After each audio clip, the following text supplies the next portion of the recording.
South Korea is a bigger state than North Korea. It's prosperous. North Korea is destitute. So everybody just assumes that there's going to be a unification between the two Koreas. It's going to be the South taking over the North. I actually have thought for quite some time that if there were going to be this unification, it's more likely the North would prevail rather than the South. And the reason is that in South Korea, there are many people who are very pro-North Korea. They're Korean nationalists. They see their country as Korea, not as South Korea. And so there's a strong leftist influence, especially among the teachers union. And that means that young people in South Korea get indoctrinated with some very sort of leftist socialist notions. So this is a problem for South Korea's for freedom and democracy.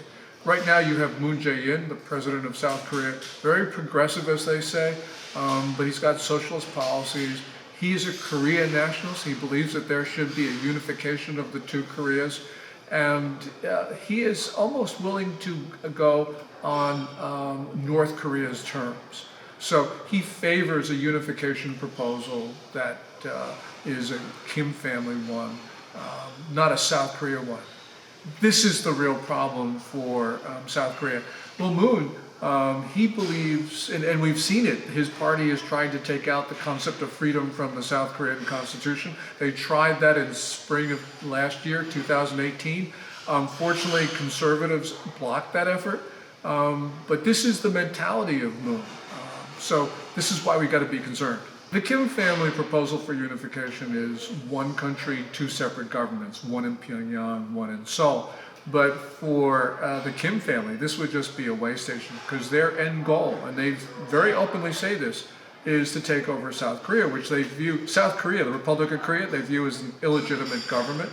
And they believe that Kim family rule for the entire peninsula is the only way to go forward. The real problem in a one country, two government proposals is that with North Korea inside a Korean state, they would be in a better position to harass, to intimidate, to coerce South Koreans. They do this anyway right now with two separate states, but inside a unified Korean state, they would be given legitimacy. They'd be given a position that they don't have right now.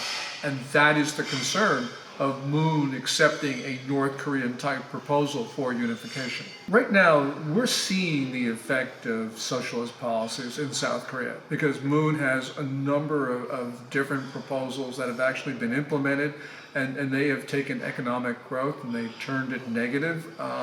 So this is, some people, and I'm not so sure that they joke, but there's a amount of seriousness in this, and that is Moon is trying to take the South Korean economy and make it look like North Korea's.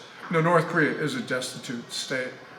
South Korea is an economic miracle, but with the socialist policies of the Moon administration, we have seen stagnant growth. And we're seeing something that has never occurred in the history of South Korea, and that's declining prices. South Korea is on the verge of price deflation. So this is the direct result of Moon's policies. There's nobody else for him to blame. Clearly South Korea is much more prosperous right now than the North, but that could change. You gotta remember, you go back in Korean history, North Korea had a much more prosperous economy than South Korea until you saw liberalization in South Korea. And then that created this economic miracle. But we could again have a situation where South Korea's economy looked very much like North Korea's, especially when you believe in the socialist policies that Moon has. We don't have to speculate too much about what socialist policies in South Korea would look like because Moon has a socialist program, and because of that, South Korea has a declining economy. For the first time in the history of South Korea, we could see declining prices. And there's nobody else to blame but Moon Jae-in. Now, a lot of people joke that what really Moon is trying to do is make the South Korean economy look like North Korea's. I'm not so sure that really is the case, but nonetheless, we are seeing a real severe downturn in South Korea that is completely unnecessary, direct result of socialist policies of the current president. Well, people here know what Moon has been doing. There has been a rollback of decades-long democratization and liberalization. So under Moon, he's taken control of the big state broadcasters. He's been prosecuting journalists, putting them in jail, suing them for libel. And so right now, the only avenues for conservatives to get their voices out, as people say, is YouTube. It's very difficult for them because Moon has taken control of much of the media. At the same time, we have seen a number of very dangerous attempts by Moon to roll back freedom here. For instance, pro-North Korean thugs are allowed to run free, intimidate people, break into offices. So this is something which it shows that Moon does not believe in freedom and democracy. And that's why I believe that he must go. His party is actually trying to take the notion of freedom out of the South Korean constitution. He believes in union with North Korea. He's trying to put money into the hands of the North Koreans, even violating UN sanctions by doing so. So he is not defending South Korea. What he's trying to do is to make South Korea look like North Korea. There's a whole generation of South Koreans who believe that their country is not Korea, but is South Korea. So if you look at self-identification polls of younger South Koreans, it's clear that they view them as South Korea, because that's the only thing they've ever known. The South Korean electorate is got some very clearly identifiable groups. So for instance, the oldest South Koreans, they might see the country as Korea, but they would see South Korea taking over North Korea. They remember the Korean War. They are very anti-North Korea, very pro-America.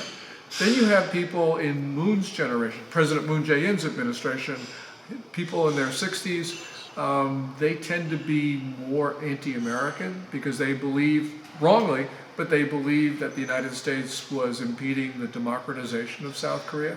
And then you have these younger South Koreans who have very much, pro the United States, and the reason is that they realize that the U.S. defends their country, which they identify not as Korea, they identify their country as South Korea, Republic of Korea.